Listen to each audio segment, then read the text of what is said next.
Have you ever died? If you had, how did you face it? If you haven't, how will you face it? And now, I invite you to join one of the most unforgettable journeys I had when I was 16. Since 2016, I studied in Spain. I was in a language school first in Malaga, then in an art school in Barcelona. But I didn't like it, and I had some problems with my visa since I was only 16 years old then. I was lost. I had no idea about what to do and where to go, and I didn't know what I actually liked and wanted to do. One day I looked on the map. A part of it caught my eyes: the Balkans and Turkey. About the Balkans, I realized I've never heard anyone talking about there. None of my friends had been there, and I rarely meet people from there. I have no clue about that region.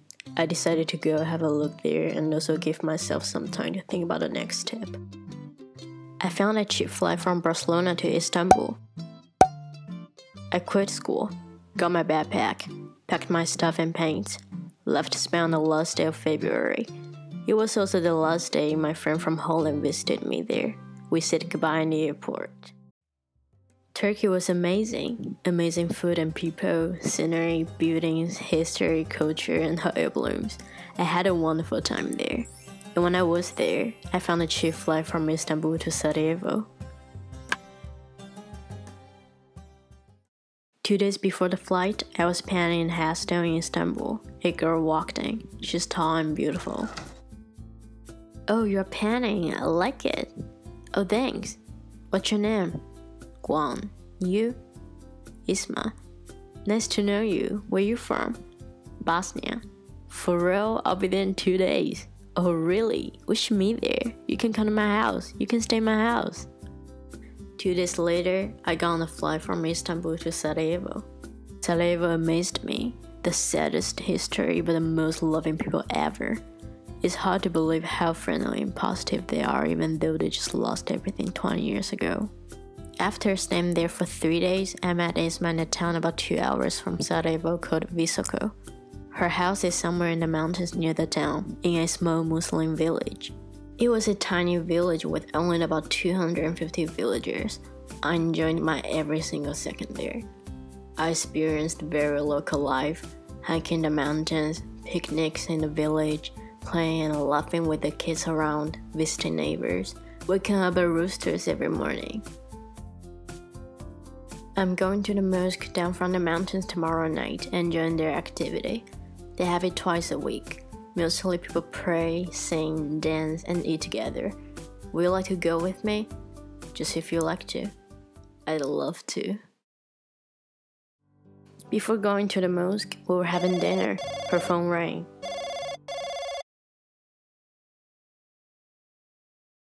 "A woman just died. I'm going to wash her dead body tomorrow. You're going with me." "Oh, okay." "Oh, wait. What?" That second, I realized I've never asked her what she does as her job. But anyway, she must be kidding. "I'm sorry." "Well, things happen." I tried to tell her that I'm sorry about a woman's death, but it seems like she didn't really have a big reaction about that. I wondered why. But yeah, she must be kidding. I was totally spoiled there.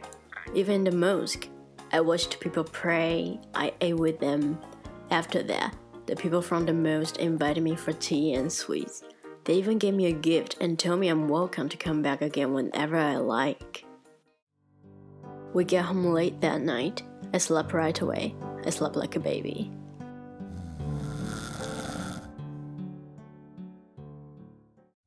"Hey, get up. We're going to the hospital." Hospital.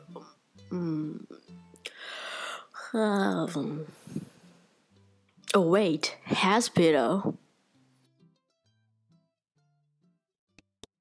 Then, yeah, we went to a hospital. She did some document stuff there.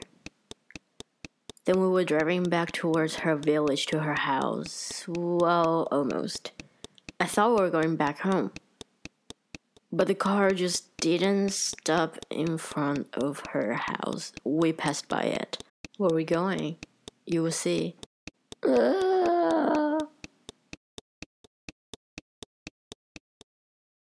We stopped in front of a house, building.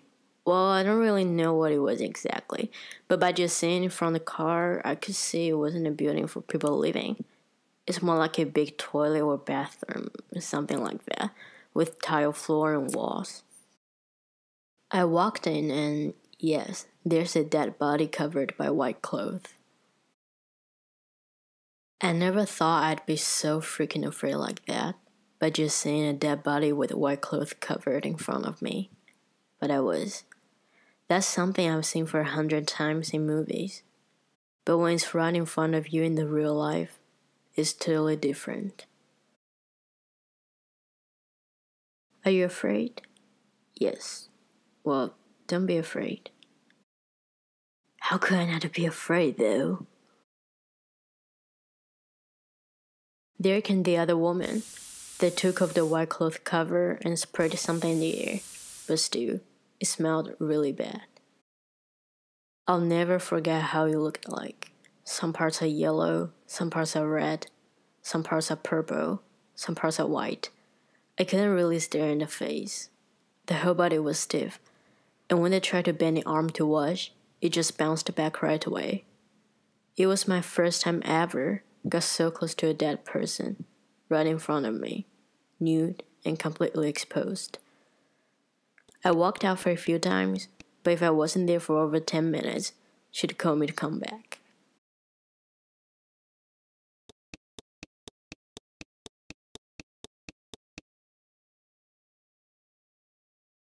I didn't know how long it was. I didn't ask, and I didn't actually want to know. I lost the perception to time. A while later, she started to make a shroud, and they were putting a body in the coffin. Are you still afraid? Yeah, but not that afraid as at first.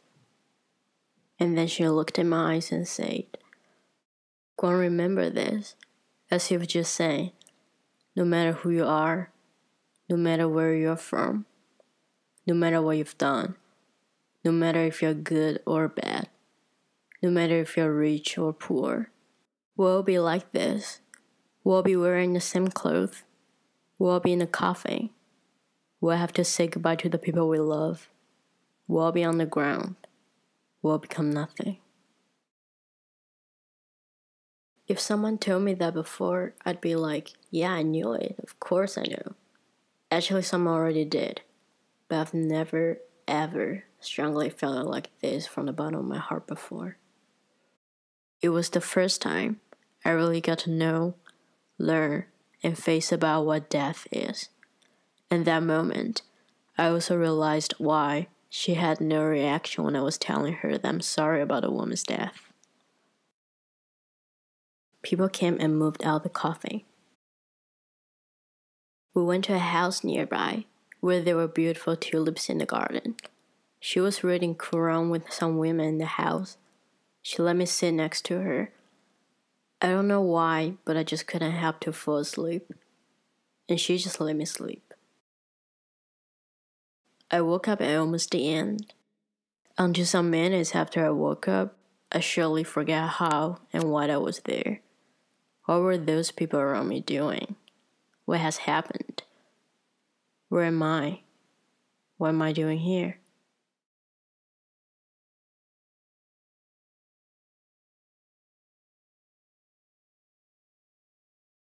We walked out of the house.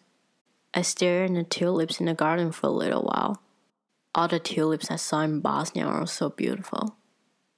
So beautiful.